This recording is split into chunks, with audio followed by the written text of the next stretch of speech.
until the day is night and night becomes the day. Loving you until the trees and leaves just up and fly away. Loving you until the day that ain't time available. Loving you until the day that is the day that I know more. Loving you until the day the earth starts turning right to left. And loving you until the earth just falls apart. Loving you till Mother Nature is working through. Loving you until the day that you are me and I am you. That ain't that loving you. Hey, and that loving you. And I've got to say always. Always. Until the dream of life and life it's night and always. Until the trees and seas just up and fly away. Always.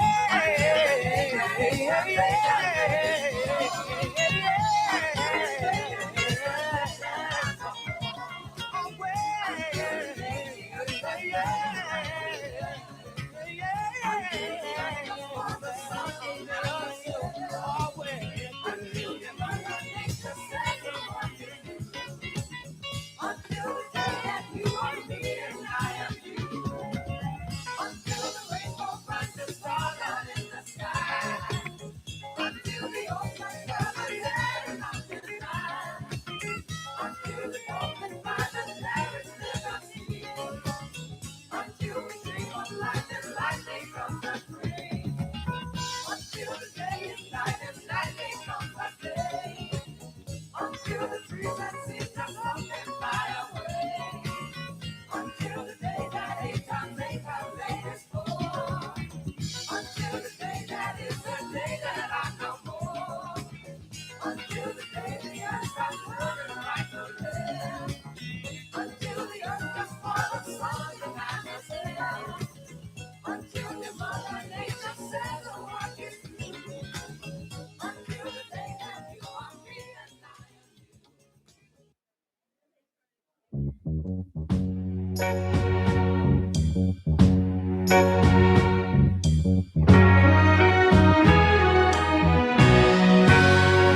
am There's a light, certain kind of light that never shone on me. I want my life to be lived with you, live with you. There's a way,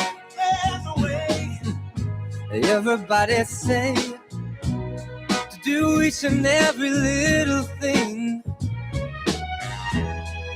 But what does it bring if I ain't got you? If I ain't got you, baby, you don't know what it's like.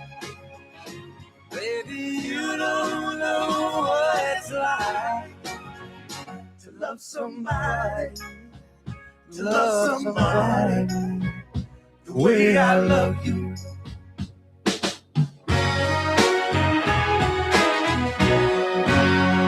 In my brain, I see your face again, and I know my frame of mind. You ain't gotta be so blind, and I'm blind. Yeah, I'm blind. I'm a man. Can't you see what I am? And I live and breathe for you. Oh, but what does it do if I ain't got you? If I ain't got you, baby, you don't know what it's like. Baby, you don't know what it's like to love somebody, the way I love you. Oh, baby, you don't know what it's like. Yeah, you don't know what it's like. Yeah, you don't like. Maybe you don't know what it's like to love somebody, to love somebody the way I love you. To love somebody, the way I love you.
Hello, everyone.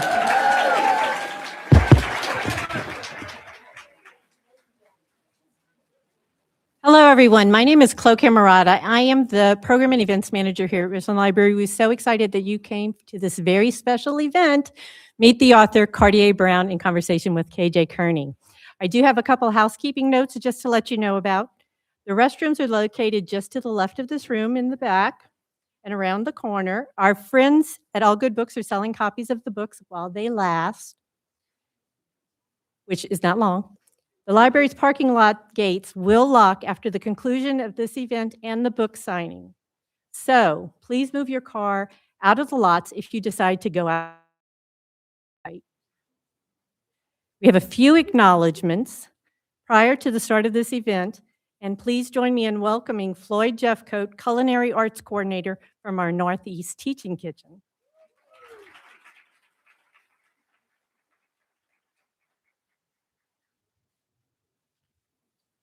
All right, I better stick to the script.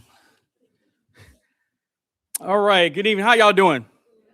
All right, I'm a chef, so we really informal, very personable. So how y'all doing? Outstanding. All right, talk back to me now. All right. So my name is Chef Floyd Jeffcoat. I am the Culinary Arts Coordinator for Richland Library. How many know that we have a teacher kitchen here at Richland Library? Amazing. That's why I'm here. All right, we have our teaching kitchen, our Northeast teaching kitchen at our Northeast branch, which is on Park Lane Road, 7490 Park Lane Road. I have material in the back in the foyer area that you can come. It's all free. It's free to the community. We teach you culinary skills, nutrition. We build your confidence in the kitchen. We do all that at the Northeast Teaching Kitchen. So come out and see us. So that's why this event is so special tonight. Chef Kardea, her work, it tells stories. It perseveres culture, and it connects generation. And that perfectly aligns with what we do at the Teacher Kitchen. So over the past year, we had the opportunity to serve over 2,100 patrons since I've been here at this position in November 23. So that is an amazing feat. That shows that we are doing the good work in the community. When we talk about nutrition, when we talk about culinary arts, when we talk about family, and we talk about culture. So none of this work can happen, right, without the support of our friends and foundation, right? They play a huge role in making all this happen. So it is my opportunity to present to you Candace Pringle. She's a board member of our Friends and Foundation, to come up and share a few words for us.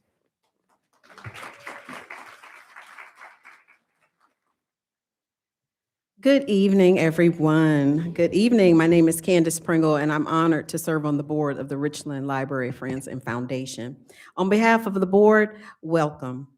Thank you so much for joining us tonight for this special conversation with Kardea Brown and KJ Kearney. The Richland Library Friends and Foundation exists to make moments like this possible. Our role is to support Richland Library by funding programs that connect people to ideas, stories, and to one another. And tonight is a perfect example of that mission in action. Thank you all for supporting the library simply by being here this evening. If you're looking for a way to make a greater impact, I invite you to consider becoming a Richland Library Innovator. Innovators are just a community of supporters who make a monthly donation of just $10 to help us sustain programs like this year-round. As a small thank you, innovators receive fun giveaways, including an innovator cling and a set of magnetic bookmarks, so you can show off your library pride wherever you go. With support from donors like you, we're able to bring incredible authors to Columbia, host meaningful community events like the amazing programs you saw on the screen just a moment ago, and continue expanding the Richland impact of the library across our region. If you'd like to become an innovator or make a gift tonight, you can visit richlandlibrary.com/give or scan the QR code on the screen or at your seat. Every dollar truly makes a difference, and together we can continue building a thriving, connected, and creative community. Thank you again for being here. And now it's my pleasure to turn over things to Tamara King, Executive Director, to introduce our guests for this evening.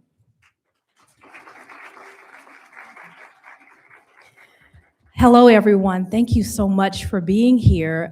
The Richland Library Friends and Foundation help the library specialize in more, being able to do more, go more, service more, reach more people. So thank you so much for the Friends and Foundation for all of their work in making sure that we could do this program tonight. As a little girl, I grew up in Hollywood, Youngs Island. Anybody know where that is? It's the real Hollywood. Like, forget about what's in California. It's the real Hollywood. And I grew as rooted as I could be on shrimp and grits, blue crab, and this is for the people that really, if you Gullah Geechee, shark steak. Oh, yeah, right? I grew up watching my aunts pick blue crabs on a Saturday for crab cakes on a Sunday. So this means a lot to me to be here to welcome fellow Gullah Geechee enthusiasts, hometown people, and people that are helping continue to spread our heritage. In the Low Country, as you can see tonight, food is more than a meal. It's memory, it's passed down and seasoned with time, technique, and community and care. So tonight we celebrate all of that together. It is my pleasure to introduce to some and present to others, Kardea Brown. Kardea Brown is a celebrated chef, author, and television host, best known as the heart and soul behind Food Network's Delicious Miss Brown, and it is delicious. Raised in Charleston, South Carolina, because that's the best place to be raised. Woohoo! Kardea proudly draws from her Gullah Geechee heritage, bringing the flavors, traditions, and stories of the Low Country to the kitchens across the country. Her cooking honors generations before her, reminding us that Southern cuisine is delicious and as much about comfort and connection as it is about that wonderful taste that you feel down in your soul.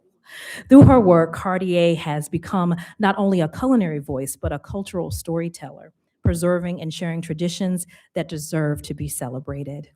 So let's give it up for Kardea. We're excited. And we are also very grateful to have KJ Kearney, a respected voice in food and culture, to moderate this conversation. He is also a proud Gullah Geechee native of North Charleston and a James Beard award-winning content creator. You have a following. I like that. Yeah, I like that. And cultural strategist. KJ is known for thoughtful conversations that dig deeper into the history and meaning behind the food that we love. On behalf of Richland Library and the Friends and Foundation, thank you all for being a part of this evening. Settle in and savor the stories and the flavors of tonight. And join me in welcoming Kardea Brown and KJ Kearney for this wonderful conversation. Thank you. All right. Can y'all hear me? All right. Is your mic working? Yeah. You might have to turn it on. Here we go. It's on now, I think. Hey, there we go. All right. To the gentleman all the way in the back, standing up with the green, yes, you. Can you hear me? Okay, good. Wonderful. So I'm going to do my own housekeeping, if y'all don't mind. Let's take a little bit of time to put our phones on silent right now, if you don't mind. You don't have to turn it off. You grown. I don't pay that bill. But I am asking you to please put it on silent. And you know, people used to wait to the end of a presentation to give the social media. We ain't doing that because I want y'all to take pictures of this woman while we on stage, all right?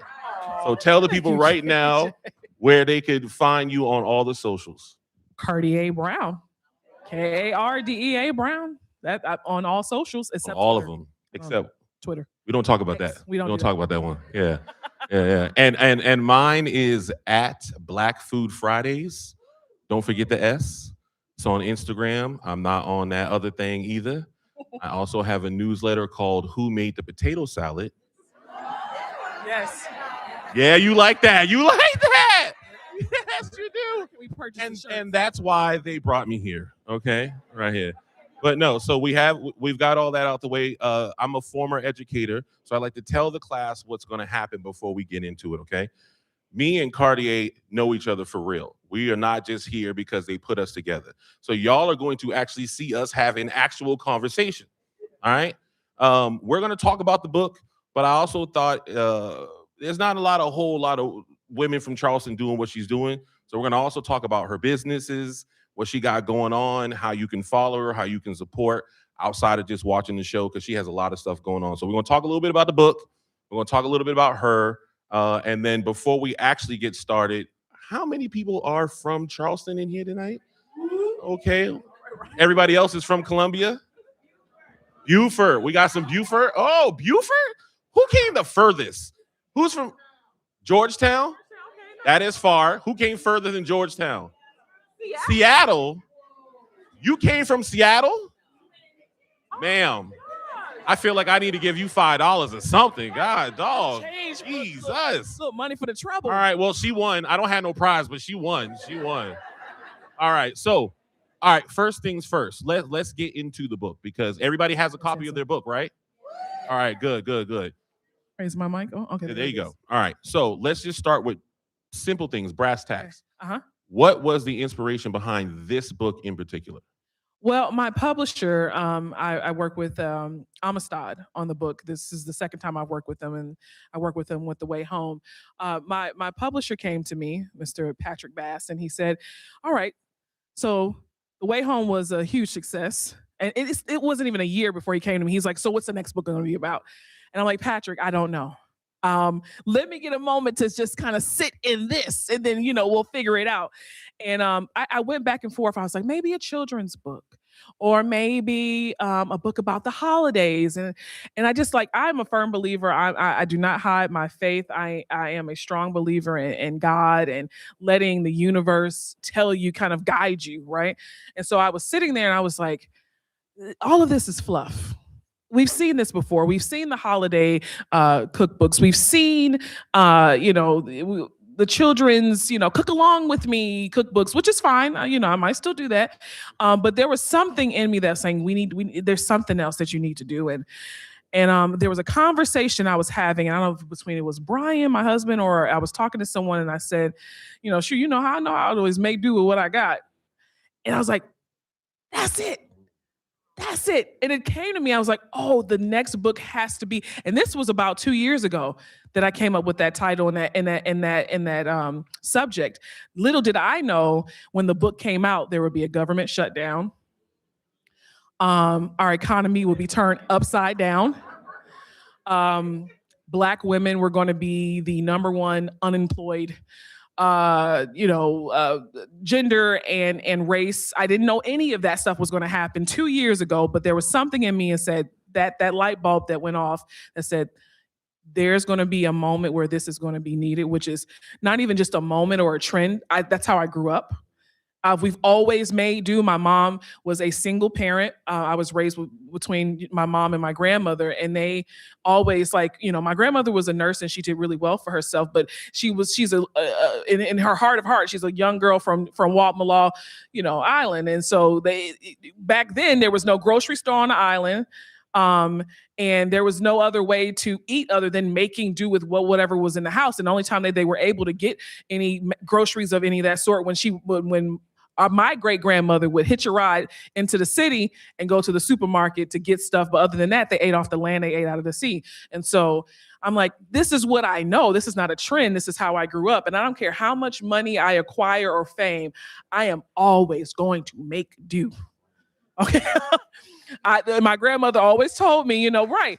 Because it's like, it's for some people, it's very hard to go from, let's say, having it all to having nothing. I grew up, it's the opposite. I had nothing.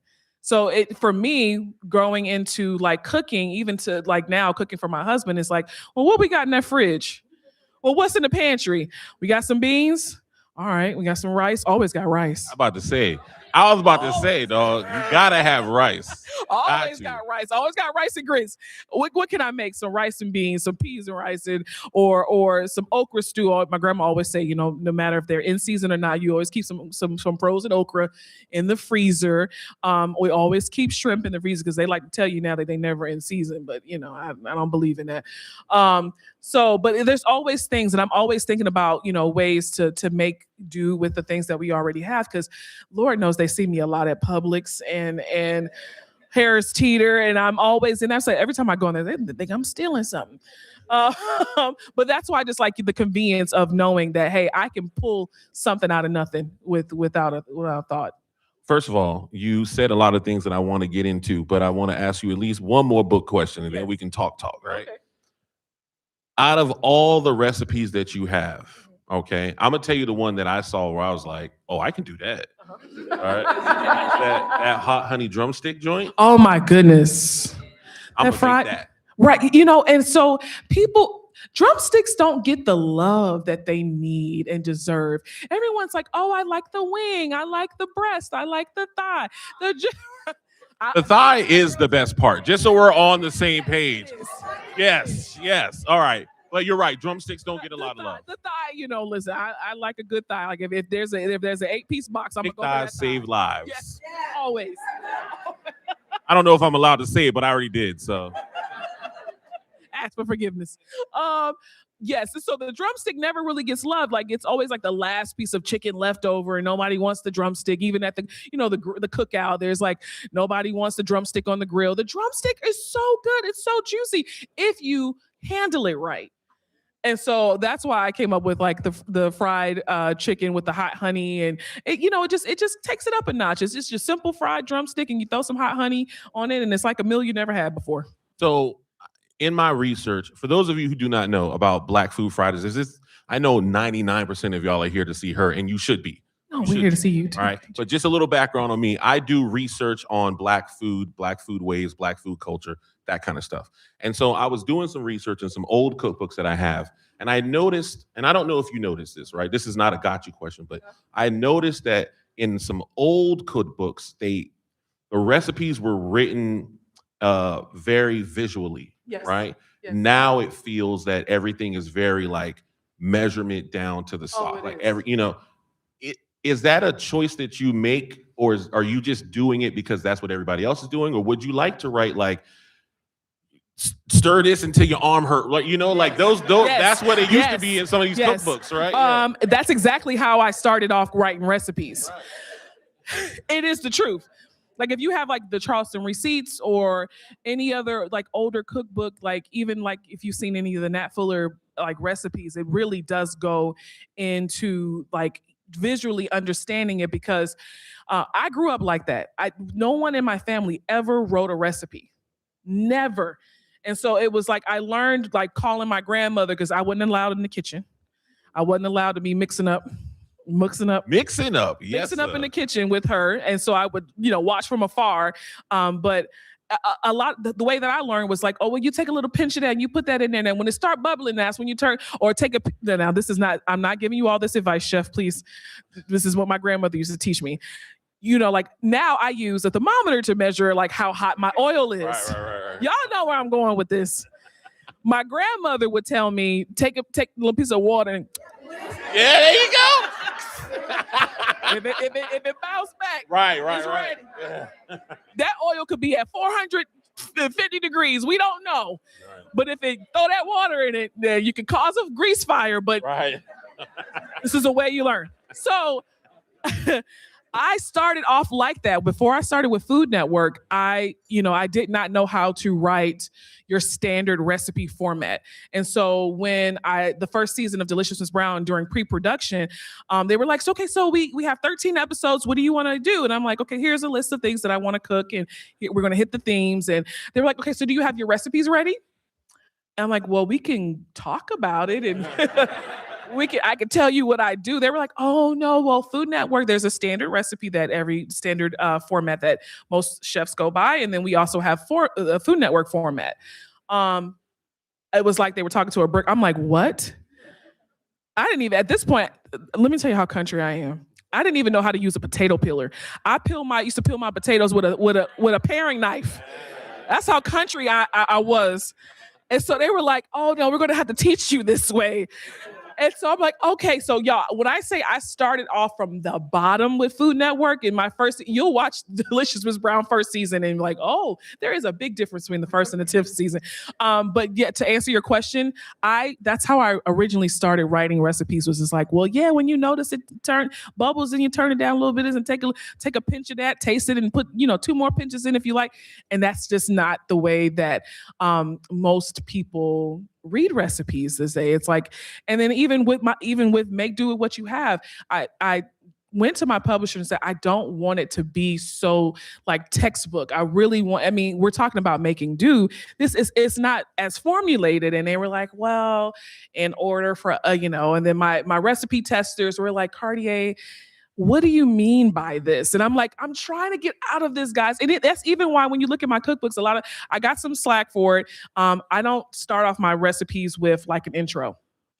They always want you to like maybe a paragraph or two about what the recipe is going to be about, why it's so. If you ever go online and you want a recipe really quick, you're like, God, I got to make this BLC. Jump to recipe. Jump to recipe. Because I don't want to know about the kid's soccer game and why I need to cook. Take me to the recipe. And that's how I think about it. I'm like, okay, here's the picture, here's the recipe. I'm getting a little better with that. Like I like to tell a story in the chapter opening of why this collection of recipes have come together. If you notice, my introduction to my books are completely different from a normal standard cookbook. I get real, I get honest, and that's why I skip all of that. So I try, as much as I want to kind of, buck the system and just write how I visually cook, there is just a standard that most chefs have to go by. Understood. At least I know I'm not crazy. No. Because I'm like, these old recipes, they definitely had a lot more like, wait till it turned colors like this. And yeah. More character. Yeah, more personality. Character. Yes. Yeah, there you go. Yes. Let the ancestors guide you. Yes. Type joint. So we can move off the book now. Yeah. Because everybody has one already, right? All right, good. Just want to make sure. How many people have the first cookbook? Oh, all right. Hey, all right. Look, I see it in the crowd. Right. Oh, she got it. Yeah, go ahead, Carrie. Carrie. Oh, I see you waving it. New York Times bestseller. Come on now. Now, what do people not know about being a food celebrity or food personality, right? A lot of people think that, at least for my life, they think all I do is go to fancy dinners and, things of that nature. Yeah. So like, what is something that people do not know about your work that you wish they understood? Oh my gosh, there's a myriad of things that I wish people understand. I guess people do see like what you see sometimes on socials is not exactly what we eat all the time. There's plenty of times, and my husband will attest to this in the front row. Oh, you'll see because I collect all of my content, right? And I post it as needed. And I, cook a little something here and there, but 2 or 3 times out of the week, we will be eating egg salad. Egg salad. Egg salad sandwich. I mean, egg salad sandwich is good though. It's elite. Clutch. Yeah. It comes in handy. Like, we're eating off of paper plates. Nobody feels like washing dishes all the time. And as chefs, we eat sweet, we cook, and we're tasting, and we're eating, and we're doing this for a living. By the time we get home, we just want the most simple, like no fuss foods, food is life, but there's balance in all of that. I do talk about food quite a bit. I'm thinking about lunch while I'm eating breakfast, and I'm thinking about dinner while I'm eating lunch. But there's times where I want it to be something that it's a love. I don't want it to become a job, and once it becomes a job, I've already lost it. So I try to keep a healthy balance between doing what I love and still just enjoying food. And so when I get a moment to not have to talk about food or make food like the center of everything, I enjoy that. I'm pivoting. All right. Just be ready. All right. How do you feel about your hometown now? Right. When we were kids, Yeah. the Charleston that we grew up in or that you were visiting is not the same Charleston. Not at all. So The traffic will be, it's one of those things. my Lord. But what are some of your thoughts about your town now? How do you feel about your hometown now? Oh, Charleston has come along. You listen, I really don't even need a mic because I'm loud. Charleston has come a long way, especially within the culinary scene. Even, politically, just the way it looks in general. There's houses everywhere.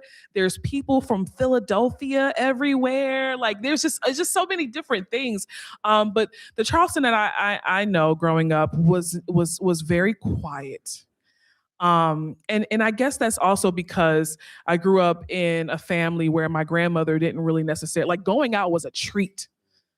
McDonald's was a treat because other than that, you was at home eating okra stew and rice and poor man's meal, pork and beans and rice and stuff like that. That's what we, going out to Old Charlie's was something, the Red Lobster by Citadel Mall was like, oh, wow. Wow. We go to Red and okay, the seafood fest. Oh my gosh, that was a treat. And so yeah, Charleston has come a long way. There's a lot of people that are not from Charleston that are in Charleston now. The infrastructure, the everything is just even Johns Island, my family's from Wadmalaw and Edisto, but particularly Wadmalaw, that is a little bit more not as touched as Johns Island, but I don't even recognize Johns Island. It's it's all these big, beautiful homes, and there's a lot of families that have been displaced, and there's things that have just been just changed. But I think there's some positive changes as well. It's become a lot more progressive than it was back in the day. And I think there's more inclusion. And also just seeing more African-American entrepreneurs in Charleston that has been awesome to see, restaurants popping up, the garlic crab spot out. Yeah. All of that, those things were not really around. There was a lot of mom and pop places. You go to Mosquito Beach. Mosquito Beach. Yes. Mosquito Beach. Mosquito Beach. I almost forgot where I was. Sorry, guys. Oh, wait a minute. We're not code switching up here. You can say what you want to. Go ahead. Mosquito Beach. Mosquito Beach. Yeah. Mosquito Beach. But yeah, there's so many different things that have happened in Charleston, and I think some for the good and some not so great. Can I tell you one thing that I think is good? All right. Speaking of all these people coming to Charleston,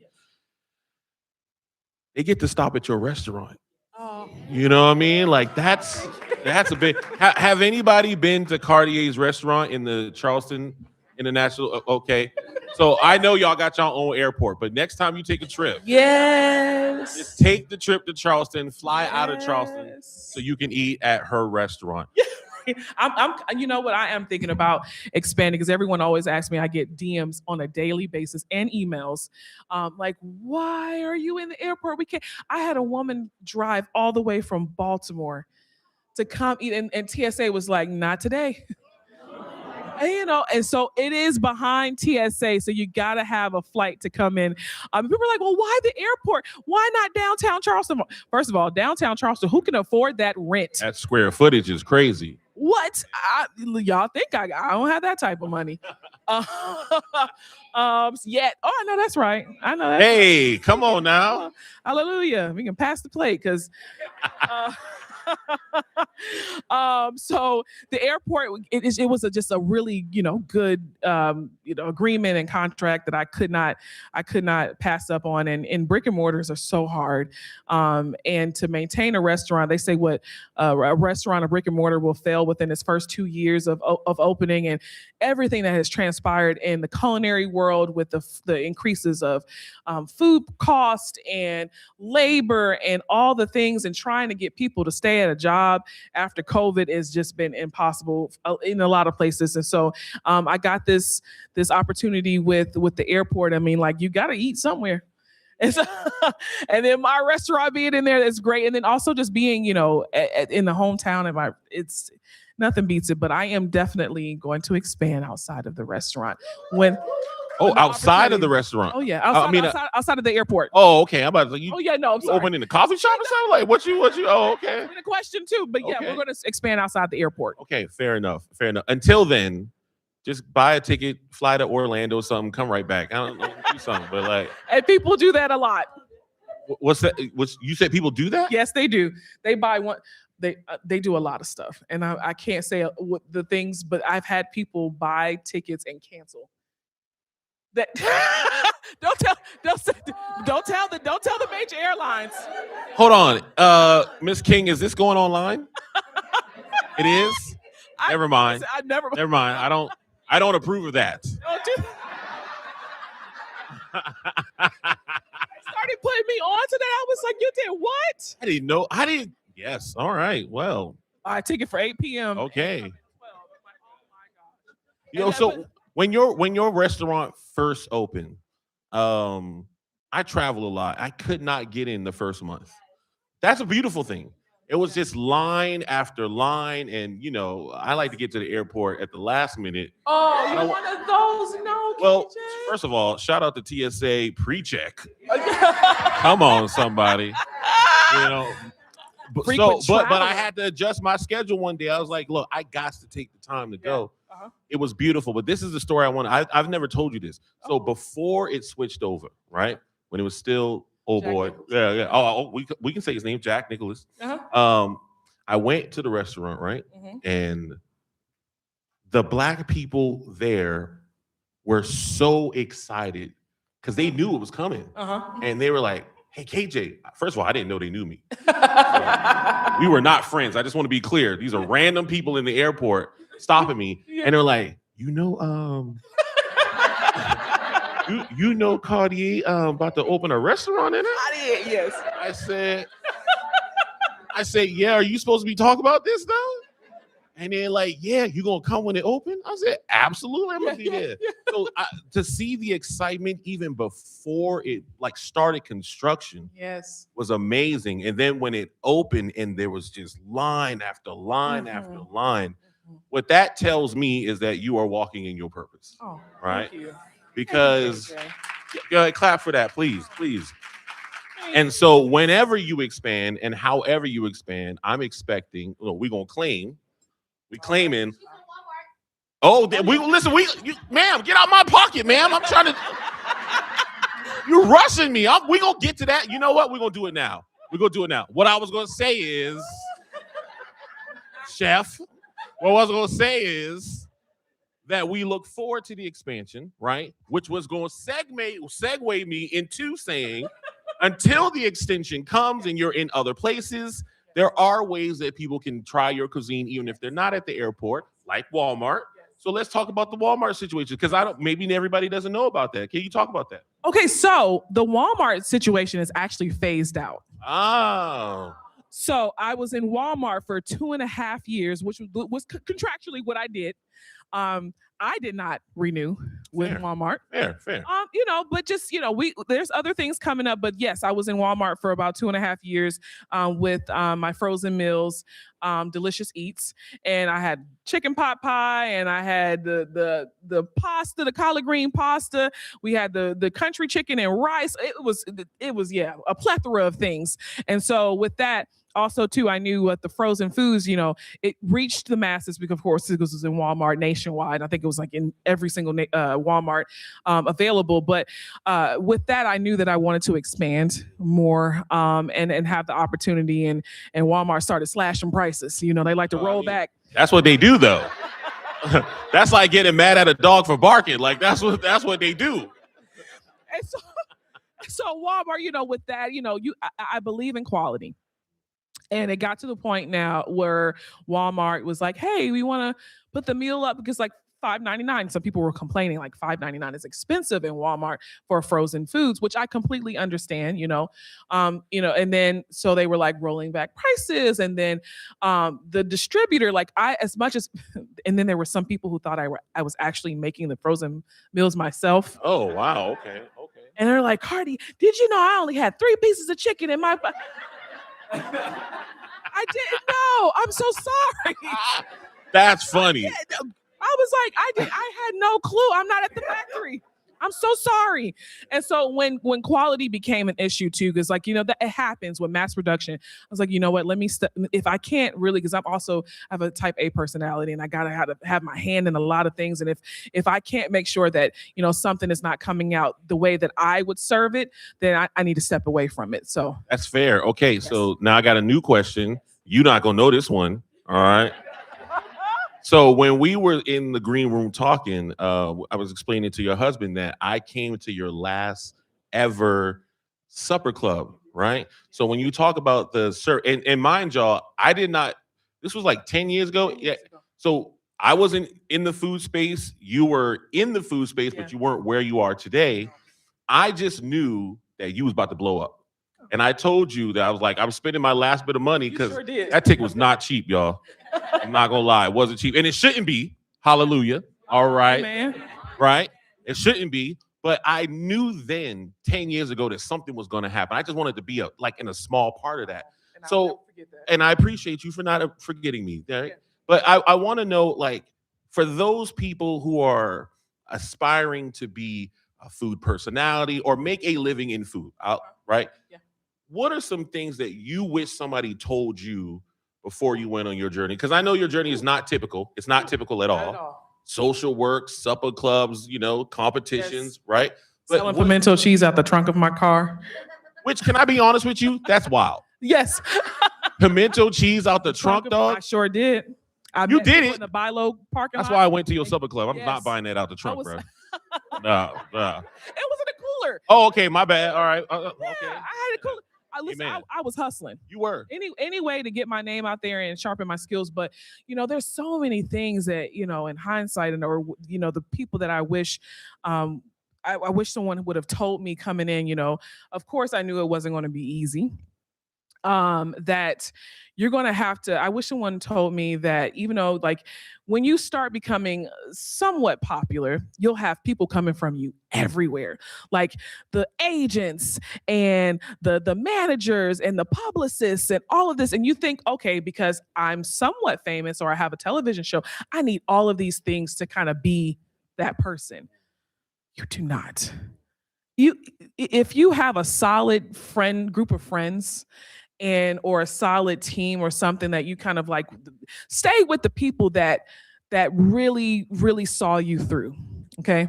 Because there's so many people that want to come in your life for all the wrong reasons. They see the fame, they see all of the things, and they want to attach to you for that. So by the time you get an agent who takes 10%, you get a publicist that takes 10%, you get you get your literary agent that takes 15%, and then you got a manager that takes another 10%. And so by the time you see taxes, oh, please do your taxes. As an entrepreneur and a subcontractor and all of that stuff, no one tells you about paying taxes quarterly. There's so many different things and nuances that happen when you're an entrepreneur and you're chasing your dreams and all this stuff. And there's just money coming in, but there's also tons of money going out. Just get someone, I say, if anything, if you're, and then that comes with time. if you are in this space and you do it because you love it, don't become like, don't rush for all the things. It'll come. And we live in a world now, in a space where I feel like social media, it's all about these gimmicks, and it's all about your reach, and it's all about being popular on socials. First of all, social media, especially Instagram, is not allowing anybody to be popular anymore, unless you are Drewski hanging out of a ceiling, pretending to be the red bottoms. Don't chase that. Don't chase that. Continue to do what you do. And I don't know if there's any entrepreneurs or social media creators in the audience. My advice to you all, and to anything in life, always keep what you love. Keep the love at the center of what you do, because all the other things will follow. The fame and the notoriety, if you genuinely love what you do, people will receive that. They see the authenticity before anything else. So allow that to be like your driving force, and let everything else follow. And then the business side of it, just make sure that you're doing the right things. Don't try to cut corners. Don't try to get somewhere faster than you need to be. Don't hire all these managers and all of this stuff. For a year, I had all of that. And I said, oh, something's not adding up. I looked into that bank account, something's not adding up. And I was like, oh, you know what? I've scaled it back. I have my husband, who is my brand manager, and everything under. Shout out. And I have one agent. I don't have a publicist. I don't have a social media director. I don't have none of that. If I respond to you on Instagram, that is me. That is me. Somebody said I knew it. That was you. Yeah. What all the captions, all the reels, I put them together myself. I cook. I do. Sometimes I take a little time away. Thank you. And I love music. Me and my husband and I, we sit there. I'm like, oh, so what do you think goes with ribs? Every day I'm like, what song do you think? I was like, today I just posted something, and we were on our way here, and I posted. I said, Bryon, what do you think goes with these ribs?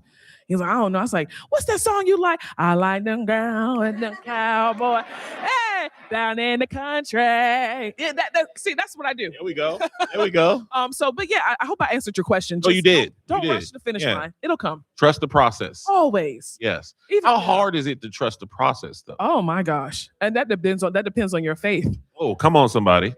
What if you're a heathen like me?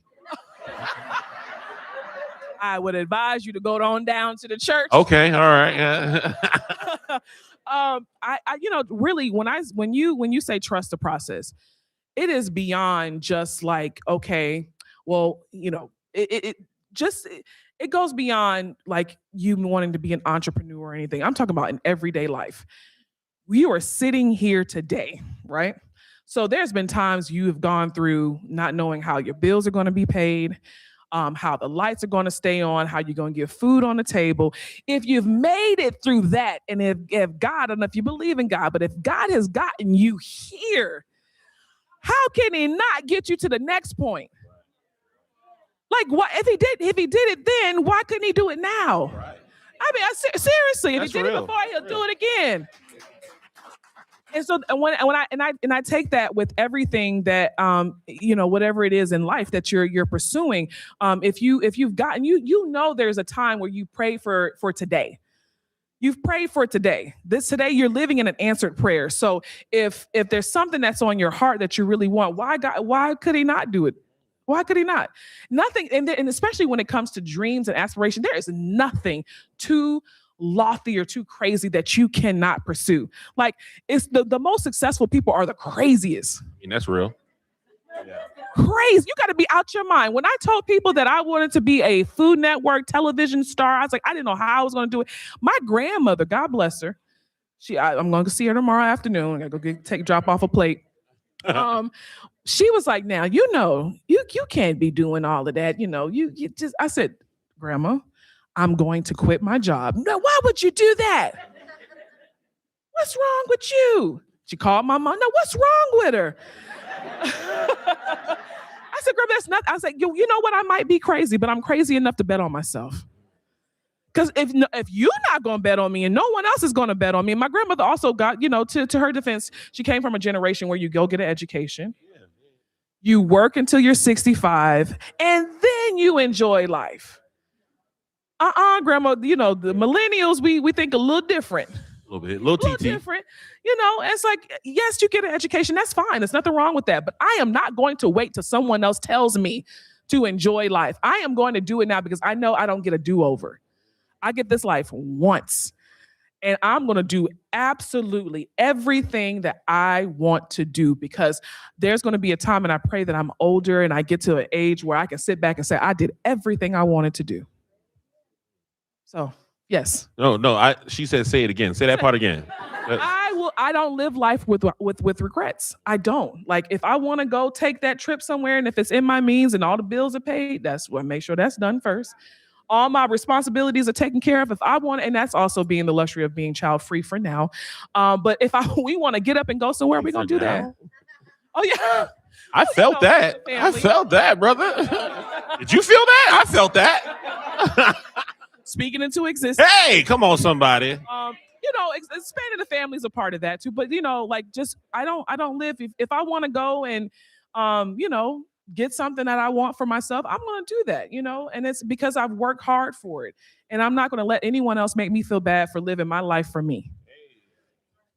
I mean, this not your mic, but otherwise I'd be like, you should do that. But we're not going to do that. We're not going to do that. Please. Yes, yeah. Just thinking about it, just saying it, you know. But like, what would happen if we did though? I'm not gonna play you. No, we're not gonna do that. She from Charleston. She from Hollywood. I don't want no smoke with nobody from Hollywood. Yeah. Also, real quick, shout out to the young lady doing American Sign Language. That's dope. Okay. What does that mean? Hey, oh yeah. What's your welcome? How do I say you're welcome? Welcome. Oh, how do we? This a round of applause? Yeah. Okay then. Yeah, that was dope. Did you know any of that?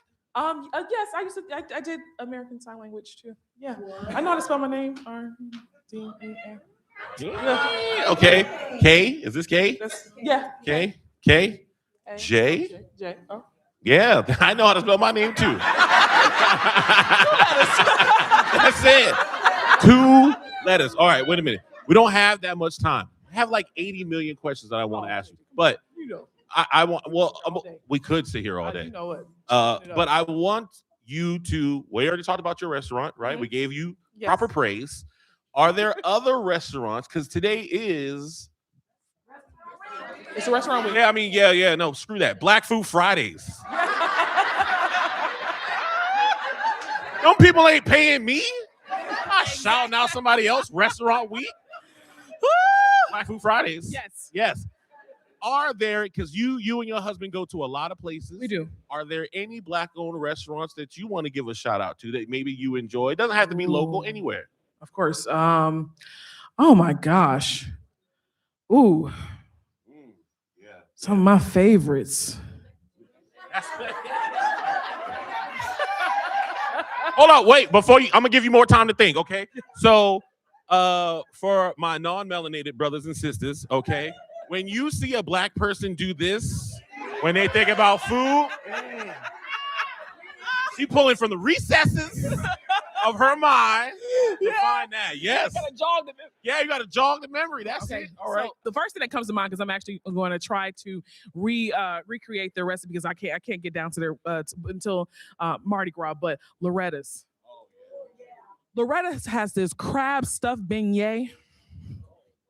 Loretta's is amazing. Please talk about. Oh my gosh, Loretta's is. I mean, they call it pralines, but we call it praline. But praline, she started off with making pralines. God bless her soul. But her family is doing a great job with keeping her legacy going. But the crab stuffed beignet, I think that changed my life. I have never, being from the Low Country, now I love a blue crab and anything crab related. And so when I had the crab stuffed beignet, I said, "Are y'all okay?" Right. Who came up with this? Oh my gosh, there's so many different oh my gosh, why is it leaving me up? Of course, Bertha's in Charleston. Not give one so you can think a little bit more. Bintu. Now they're not paying me for this, okay? But I love her that much. So Bintu is a Senegalese restaurant in Charleston, South Carolina. It only has like 25 seats. Yes. So go to Resi. Yes. Get a resi. You could try to walk up. Don't do that. Advise it. Don't do that. You're not gonna get a seat. So shout out to Ben too. I like to get her debouchine, which is a full red snapper. Head on now, just so y'all know. In Charleston, we like to eat everything. Yes. So head on. That's where all the flavor is. Lightly fried. I get it with the jollof rice. Mm-hmm. All right. And then I also get the suya skewers. Oh, I love suya. Yeah. I have not. Now, when you said make sure you go on resi, I went to Bentu's. Okay. And we had a little bit more people in our party than expect, and we got turned away. So but that I have been dying to get to Bent. I have seen she's done some collaborations with Chef BJ. Like, and I see it. You talk about it all the time. I got to get back. I got to get back now. I've spent thousands of dollars with this woman. That's all right. Easily. That's all right. It is really good. And you got one more for the people. What's another one? Just one more. Want to shout out? Virgil's Kitchen in Atlanta is is good. Now I'm thinking about like old school Atlanta too, but Busy Bee? Busy Bee is good. No. Oh, okay. No. All right. All right. No, the Beautiful on Cascade Road. Ah. I mean, it has been around at least 40 years. I know or more. The Beautiful on Cascade Road in Atlanta. It's some of the best soul food you can like. No fuss, no frills, just good down home cook. Barbecue spot in Melba's. I can't think my girl, Miss Melba. Oh yeah. Melba's in Harlem. Oh my God. Like, I mean, that red velvet cake there is insane. Oh my gosh. And her oxtail and her macaroni and cheese and that sweet potato pie is something special. It is, isn't it? Yes. First of all, that little mini pie. Well, I ate 2 of them one time. What? How do you? Okay, this is we're 1 minute over. Do y'all mind if I ask this one more question? Okay, all right, 1 minute over. How do you describe Chewies to people who ain't never had Chewies? It's hard. I don't know how to do it. It's definitely not. So people, it's a blondie. No, it's not. It's not a blondie. So it's like this. Oh my God, this unctuous. It's chewy. That's what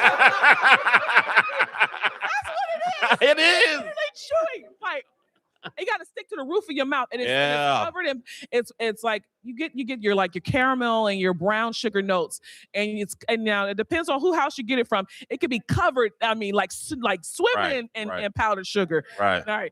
Now I don't like to do I like to have a fair amount of. I want you to really get the crunch in it too. Right. So the texture of it is like you're eating like a gooey bar. Yeah, but it's brown sugar, it's butter, a little bit of salt. If you get fancy, you can put a little some nuts and stuff in there, but it's really just a brown sugar gooey bar. That's a good way to put it. Yeah. I've been saying it's a blondie on steroids, but it's not a blondie. Blondies have a little bit more structure and body to it. A chewy does not. Like you can literally pick up a chewy, and if it's made right, that crackling at the top, it'll fall apart in your hand. Jesus. So, yeah. Wow. I make some good chewies, y'all. My turn to rub my knee. God dog. And the secret, if you make my chewies, and I think I put that in my recipe too, a little dash of almond extract. Okay. And brown your butter just a little bit. And add a little. Now, if you're making anything with sweets, don't be afraid of salt. Oh, okay. Yeah. Fair. Add a little salt and just. What now? Fair. It'll change your life. Is there anything that you want to leave the people with? A word of encouragement, an activity, whatever you want. What you want to leave the people with? You know what? Thank you all so much for coming out tonight. Give yourself a round of applause, please. You could have been anywhere else in the world, but you're here with me, with us. You caught that. All right, Jay-Z. No, sir, I really do appreciate the support, without you all and your continuous support. Like, I know there's so many times you'll meet people in this industry, and I have met them myself that could care less about the people and forget that it's because of you all is why they are where they are.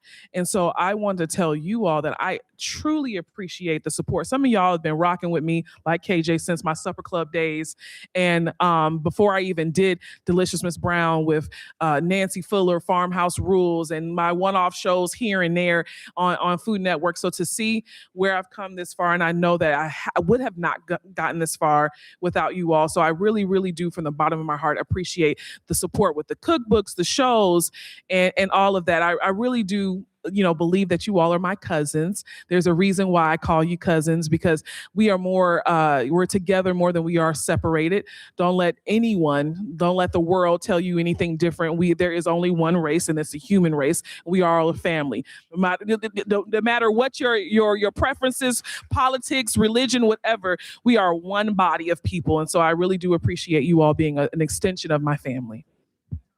Thank y'all so much for coming out. Thank you, KJ. Oh, thank me? Thank Yes. you. I appreciate you. Yes. Appreciate you. I don't know who to give the mic to, Chef. Who do I give it to next? Miss King? Miss King's going up? All right. Give it up for Miss King, y'all. Did y'all have a good time? Do you feel nourished?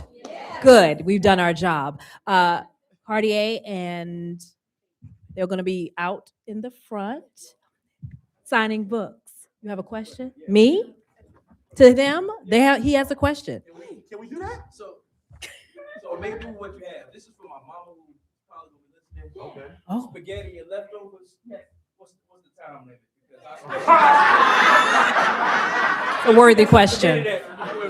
It's a worthy question. My grandmother and my mother would answer questions till it's gone. Oh. But eat it till it's gone. How long will you let spaghetti sit? Hey, look, that spaghetti done been in the freezer, thawed out, in the freezer. Okay. You hear that? We thank you for that public service announcement. Now you know how long to keep spaghetti. So Kardea will be signing books. Please make